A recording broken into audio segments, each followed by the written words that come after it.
From the world of AV programming and control with James King, I'm Steve Greenblatt, and this is Ask the Programmer.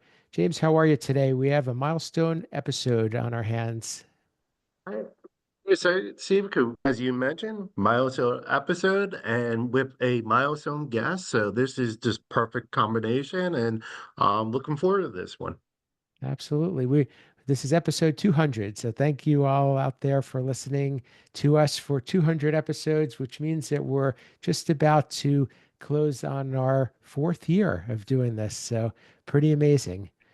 Um, it's been a great ride, and we've enjoyed doing it, and we look forward to continuing. And it's wonderful to have the guest that we have today, who's one of our most listened to guests and is the most frequent guest on our show. He is Dan Ferrisi, group editor, commercial and security with Emerald. Welcome, Dan. Thanks for being with us today. You again, Steve. Thank you again, James, for having me. And really heartily, congratulations to you both. 4 years, 200 episodes. It's remarkable. And I know podcasts can kind of come and go in this industry and all others, but it's been enduring. And that's because you deliver high quality content week after week. So kudos to you all. And here's to another 200 episodes after this one. Thanks, Dan. We appreciate that, and we look forward to you joining us on this ride and helping to contribute to the great content that we're putting out there. With that said, if you haven't listened to past episodes, including our last episode, 199, Dan always brings with him some questions from his audience and some insight so that James and I can really be the guests and answer some questions for Ask the Programmers. So, Dan, what do you have for us today? Well, again, thank you for giving me the opportunity to be the conduit for our audience and get their questions answered. They might not have direct access to James and you, but I do, so very fortunately. So thank you very much for giving me the opportunity to convey their questions to you. The one I think we're going to be focusing on today is this one. Will there be a time when we see programmers better represented in the industry?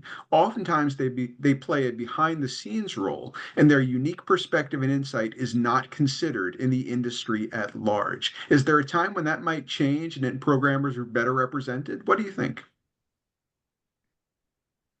Could start the conversation, and this is something that really is why Ask the Programmer exists, quite honestly, and it's something that I've been waving the flag for the majority of my career is for programmers to be recognized because whether you're a programmer who's internal within a company or you're a programmer who is a company of programmers, programmers don't really buy anything and they don't sell anything. They are responsible for making projects work, and a lot of times they are um, really the person or the group that is responsible for delivering the outcome. Very important, but it doesn't really show up on a lot of people's radar. And for a long time, we've really put a lot of effort into creating awareness around that because programmers really need to be able to be successful because that's going to lead to the success of everybody else involved in the industry and in projects. To answer the question, um, when I've brought this up quite a bit, some of the feedback that I've received is that programmers just innately are not outgoing people, and they're not necessarily going to be making noise and want to be in the spotlight. And that was really, it took me some time to receive that feedback and process it because it was a little deflating because I would like, it says to me that maybe programmers just are happy being behind the scenes and not having to be brought into conversations, and they just want to mind their own business and do what they do. I still think that the value that programmers provide is critically important and needs to be given more respect and attention. And the it's hard for me to, I guess, answer the question because it's a in terms of what's going to happen in the future. But I would like to hope that there's going to be more attention brought to programmers, and I do think that more programmers, as there are they are maturing as programming companies, and and also be promoted into greater roles within organizations. They're going to naturally gain more recognition. Well said, Steve. How about you, James? Where do you fall on this? Yeah, I agree. Steve summed that up very well. So I'm thinking, like, the thing is, a lot of times in society, if you look at society and they picture a programmer, let's even take AV programming out, the equation, just a programmer, you usually are picturing someone in a cubicle typing away at a computer, not interacting with anybody. As Steve and I have done over 200 episodes, we have shown that it's not really the case. That is what society sends out. It doesn't mean it actually happens. So I do feel that programmers are going to start getting more in the limelight, and either gonna be because, we have the voice, like Ask the Programmer and other avenues, a commercial integrator and all that stuff that are highlighting programmers. And I think that is the key, is I'm a big component on if you can see it, you can be it. Um, I always sum up this with, back when I was in New Jersey, I ran my local town soccer club. I did get I moved up from just being a coach, trainer, to running the rec program, to running the whole program between rec and travel before moving out here to Nevada. And I always saw a increase of young female enrollment in our program after the US women's soccer team would do well in the World Cup or the Olympics. So after those were aired, we saw an increase of young females in our program. And my town was not big. There wasn't much going on. Unlike out here in Nevada, there's like 500 teams, and each team has like 200 kids on it. We had like 300 kids for our whole program. Um, so seeing that increase was enlightening, and it was nice because they saw what they could be. Same with programmers is I feel if we can put it out there and saying, hey, your voice matters, here's your conduit to get your voice out there, people are going to start taking advantage of it. Because I think in the past it was always the programmer's like, hey, I have input, and the salespeople, no, no, no, no, you quiet, you quiet, you sit over there, you program, you do what I tell you, and then they're like, okay, I'm not going to speak. And just that became the norm. And I think the norm is now changing. And I'm going to quote her. I love this saying from Britt Yenser of closed mouths don't get fed. So that's why we have to speak up, because us programmers, we're boots on the ground. We see what's going on. We know, hey, that is not going to work, or hey, we could do it this way better. But if we're not saying that, now we are frustrated to do our job. And it's never fun being frustrated when you're doing your job. So, going along with what you just said, the whole idea that closed mouths aren't fed, how important do you think like affinity groups or something like that might be, like HETMA for higher education technology managers or Wave It for women in AVIT? I remember Mark Del Judas back in the day set up the technical, forget what it was, technical services group under Infocom at the time. What about like affinity groups to just make that awareness possible? As you said, Steve, I mean, Ask the Programmer, part of that is making people aware, but might affinity groups be part of this? I think any and all group is important. Um, to go back to a tidbit, a little nugget I was given right before I gave a keynote speech at a conference about building community. And the person who was introducing me gave me this really great tidbit during his introduction, which I didn't realize was Paul Revere. We all know the fable, the tale, the British are coming. He let us know. But the person introducing me was like, went in and saying, how did Paul do that? And, so is he two is by sea, one is by land, ran for the town. Paul didn't need to do that. Paul was a member of 7 different guilds. All he had to do was tell his guilds leaders, who then told their guilds, who then spread the word quicker. So being a part of as many organization or an affinity group as you can, targeting on programming or targeting on higher education or targeting on women in AV or, throw whatever you want in there, you represent your skill set. So if you're in the group that say women in AV and they're talking, you're like, hey, we need more women programmers. Let's get together and work on that. That is a avenue and a way to bring that to light to the industry, because you might have a marketer on there who never even thought of that. You're like, hey, I never thought we need more women in coding, but I know how to market that. So I do feel affinity groups are vital. I, I'll add to that too. And I was involved many years ago when Avixa, then Infocom, had an independent programmers council, and it was similar, and it was in it's a very focused interest group, which is great because those people that were members could relate and had common interests and common needs and so forth, but it didn't represent all of the programmers. And that's one thing that I think was a shortcoming. But for what it was, it was great to be able to give a voice to programming companies. But I'll also say that the flip side is just as important. As James said, get involved in other groups as and be the programmer voice within those groups.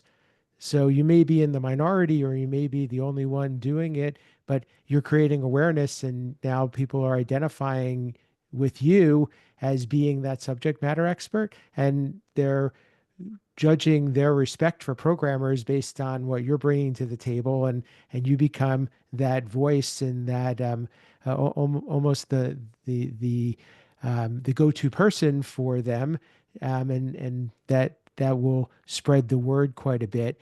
But I do think that it's important that in the being in the minority, we as programmers shouldn't wait for people to come to us. We have to go to them, and we have to find where they are, and we have to go and be pollinating and show them that we belong in their conversations and at their tables, and show them that we aren't just somebody who sits in front of a computer screen and writes code.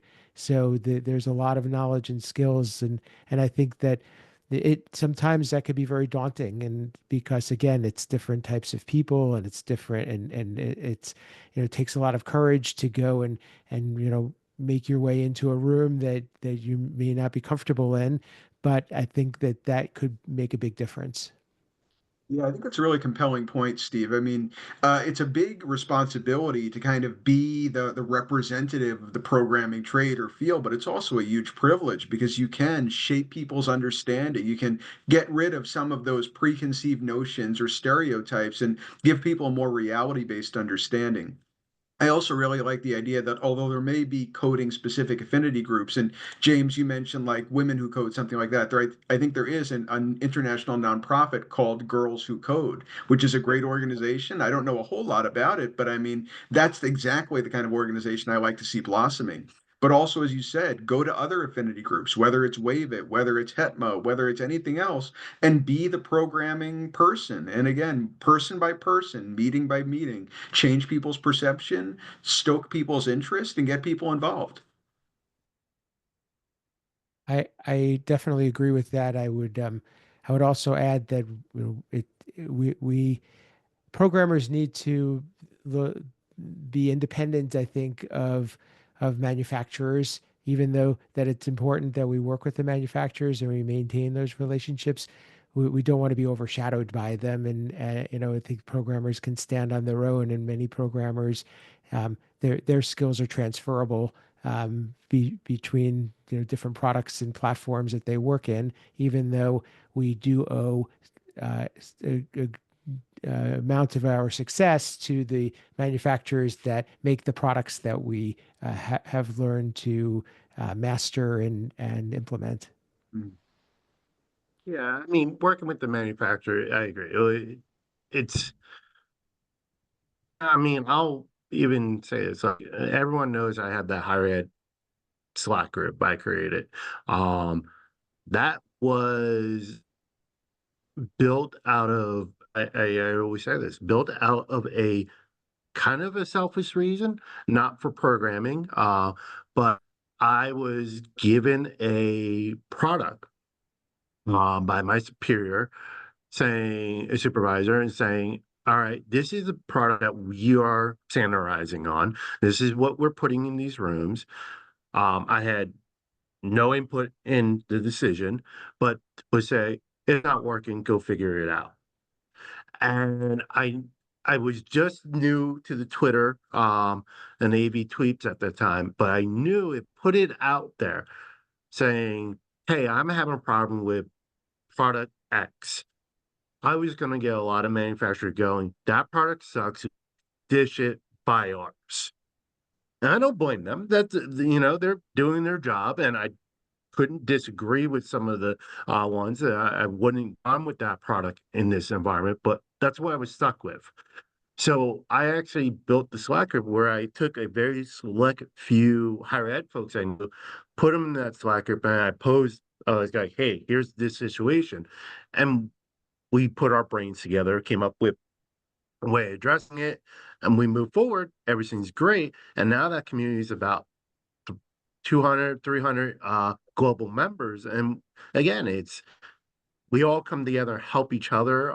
That's great about the community. I've heard from people between HEPMA and the Slack group is I found my people, meaning that, like, yeah, we got into groups, we talked to people before, but I can actually relate with these people. And I feel that programmers need that too, where they can relate and find their people and be like, hey, I know you, Steve, you work for Control Concept, but I'm really struggling on this one piece.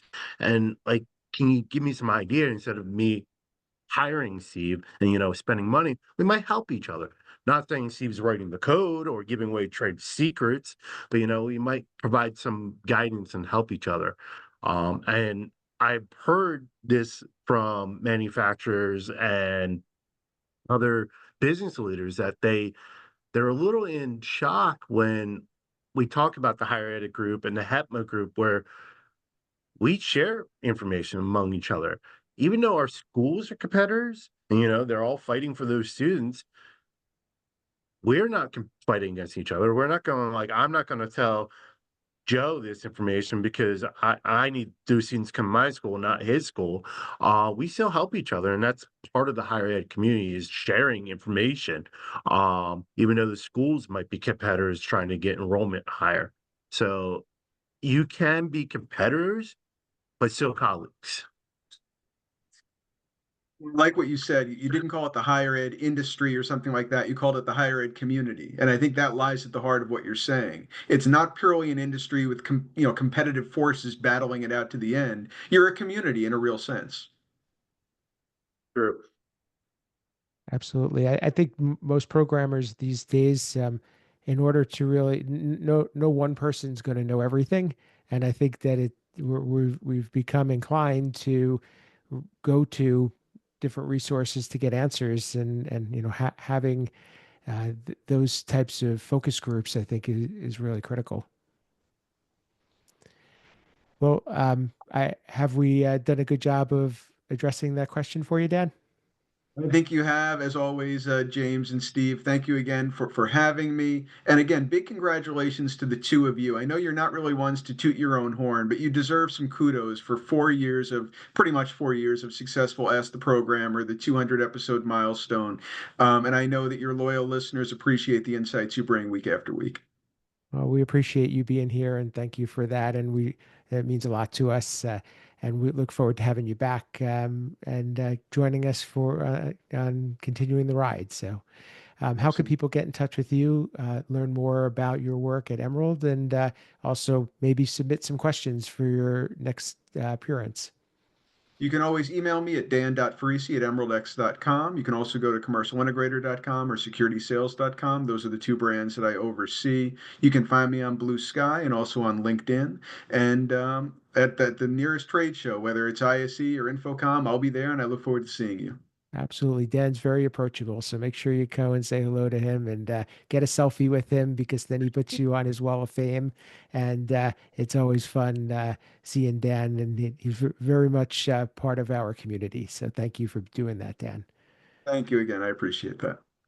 James, how could people get in touch with you, learn more what you're up to, and continue the conversation? As I always say, Google me, you'll find me. I'm on X, Twitter as AV_James King. I'm on Blue Sky. I'm on LinkedIn in the LinkedIn community of Ask the Programmer. Again, I'm out there. Anything with higher ed. I will say also February is HEPMA's virtual conference. As you know, our history, this Steve and I built this podcast from a session from that virtual conference. The great thing about HEPMA virtual conference, it is free. You register when the registration goes up, and you can jump in and out. But I recommend jumping to all the sessions. But a lot of great information there, so definitely check it out. If you're a programmer, I'm sure there's going to be information that can be beneficial to you. Great tip, and that was really the impetus for building this podcast, and built a great friendship from it. So thank you for that. Um, for me, you can reach me at Steve Greenblatt on social media. My company, Control Concepts, is a supporter of the show, and what we do is develop the building blocks that programmers need to either integrate equipment or add functionality to their systems, and those can be found at controlconcepts.net. And if you are watching our show on YouTube, you could also listen to it on your favorite podcast player. And if you're listening, you could see us on YouTube. So many ways that you can consume our content. And please, as James always reminds everybody, the LinkedIn Ask the Programmer group is the place to be to continue these conversations and meet other listeners, and to also share more ideas and discuss more topics related to programming. And we would also like to open this up to new guests. So please reach out to us if you'd like to either submit a question or be part of a future episode. We would really like to have you. And we are very excited to celebrate this 200th episode and look forward to continuing more. But it is only successful with the feedback from our listeners and ensuring that we are providing the content that you're looking for. So please reach out to us. And with that, this has been Ask the Programmer.